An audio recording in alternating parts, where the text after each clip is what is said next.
Again, we always have to read very carefully. This question says solve and not prove. Okay, we're in an identities unit. We've been proving. Sometimes you start a question and just go, I'm proving before you read the question. Be careful, because in a proof, the proper format is you draw the line. You're not allowed to move things from one side of the equation to another. But in a solve equation, you are. You are trying to solve that equation. Now, in our identities unit, we'll often get, and I'm just going to rewrite this first one, a question which currently is not solvable because we have two different trig functions. We have a sin x and we have a cosecant x. So one of the strategies will be, can you change them to be the same trig function? And this one, yes, I can change cosecant x because it's equal to 1 over sin x. And again, that 2 would be outside, so the same thing that we saw before, that 2 would stay in your numerator. Now, in a solving question, if you have fractions, you can always get rid of your fractions. Getting rid of your fractions is fairly straightforward. I would just need to multiply this side by sin x, and then I have to multiply this side by sin x, which will mean that every single term, right, because on the right-hand side that sin x would get distributed, so the 3 would get multiplied by sin x, and when I multiply that fraction by sin x, it would simplify and you'd just be left with 2. And this is what often happens in a solving question. You do a first step, then go, oh, now I have a fraction. I can get rid of that fraction, so that caused me to do my second step. Now I look and I say, oh, I have a quadratic equation. How do I solve quadratic equations? Well, I need to make one side equal to 0, so I'm going to take the time to subtract sin x, 3 sin x on both sides, subtract 2 on both sides to get it equal to 0. And now I'm either going to be able to factor or I'm going to have to use the quadratic formula. So I'm going to try factoring first. Okay? If you could factor it, the only way to get to sine squared x would be if you had a 2 sin x and a sin x. And looking at the last number of 2, if you could factor it, the only way that you could factor that and have a 2 is if you had a 2 and a 1 or a 1 and a 2. And it makes a difference in this question whether it's a 2 and a 1 or a 1 and a 2. Because for this 3 in the middle, you have to look at your outside and your inside for what would combine to give you the 3. If I have a 2 here, my outside is 4. And a 1 here, my inside is 1.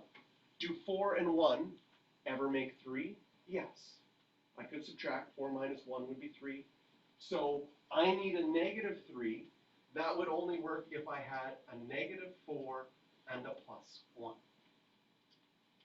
And now I check, after I've done that, I check the whole thing to see if it works. Does 2 sin x times sin x give me the 2 sin squared? Yes. Do my last ones give me negative 2? Yes. Plus 1 and minus 2 give me minus 2. And we already checked that the outside and the inside made minus 3. So we were able to factor this one. And since it was factorable, we can split it right here.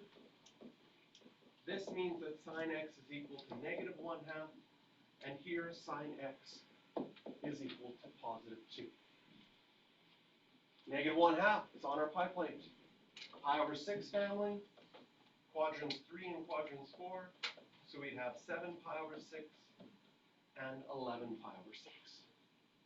2 is not on your pi plate, but it can still be done without a calculator. Why? Because anytime sine or cos is bigger than 1, you can't have, right, think of it as a fraction, opposite over hypotenuse for sine, you can't have the opposite side bigger than the hypotenuse. So that side would be not possible. So you could do this question without a calculator. Now part B. 2 ways to do part B. One is using your big ideas. We know that on our unit circle, the x-coordinate is cos of theta, the y-coordinate is sine of theta. This question is asking, is the y-coordinate ever the same as the x-coordinate on your unit circle? Yes. You have, like, in quadrant 1, they're both root 2 over 2, root 2 over 2. And then in quadrant 3, they're both negative root 2 over 2, negative root 2 over 2. What family is that? That's your pi over 4 family. So method 1 of solving this would be just knowing my pi plate. I know that there are coordinates on my unit circle where the x and the y coordinates are identical. That happens at pi over 4 and 5 pi over 4. Or,